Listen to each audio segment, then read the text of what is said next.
In this video, we're taking a look at the alternate version of exercise 1-7 from page 37 of the textbook, chapter 1, Introducing Financial Statements. In this exercise, we're going to take a look at putting together the balance sheet. So this exercise is a continuation from exercise 1-15 and exercise 1-16 dealing with Ebony Ernst. We have the exact same data set that we saw for the other two videos. Ebony Ernst was organized on October the 1st. The owner contributed $83,660. The October 31st company records are shown below, and we're asked to use this information to prepare a balance sheet as of October the 31st for Ernst Consulting. So our problem has the same data set. We see the asset accounts, cash, receivables, office supplies, land, and office equipment. We have one liability account, accounts payable, the common stock account, owner's equity account, cash dividends that we used for the statement of retained earnings, consulting revenues and rent expenses, which we used for the income statement. Now we're asked to take this information and assemble the balance sheet. So for Ernst Consulting, we're putting together the balance sheet as of one particular period, and that is the very last day of the month of October. The balance sheet's kind of a snapshot. These asset accounts, they might change throughout the month. They might start with one level of cash, but by the end of the month, they have a very different level of cash. The same with receivables. They might start with nobody owing them any money. Then by the end of the month, they might have folks owing them some money.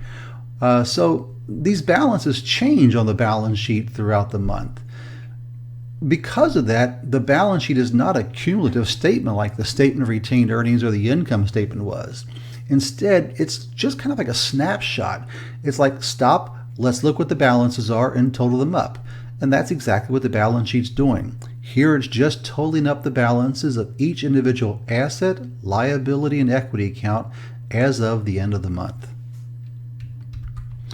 So the components of the balance sheet we have, and hopefully you know this by now, assets on the left-hand side, liabilities and equity. And remember, assets are economic resources, and at all times the total of those economic resources should equal what? The total claims on those resources. Or in other words, assets should equal liabilities plus stockholders' equity.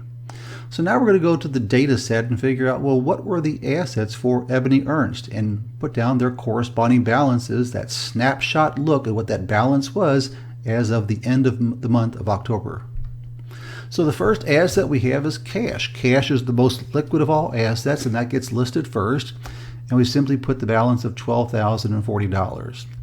Next, we list account receivables of $13,720, office supplies of $2,990, land for $45,940, office equipment for $17,710,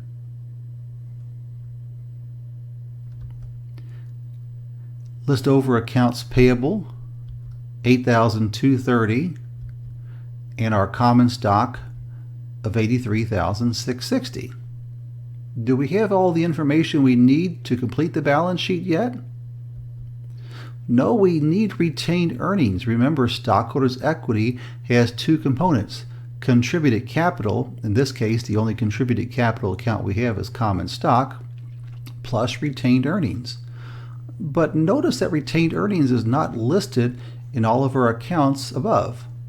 So how do we get retained earnings? Well, that comes from the statement of retained earnings, which is basically a summary of revenues less expenses minus dividends. And that's added to, or it could be subtracted from, beginning retained earnings. So remember, we had zero beginning retained earnings as of the first day of the first second of the month of October.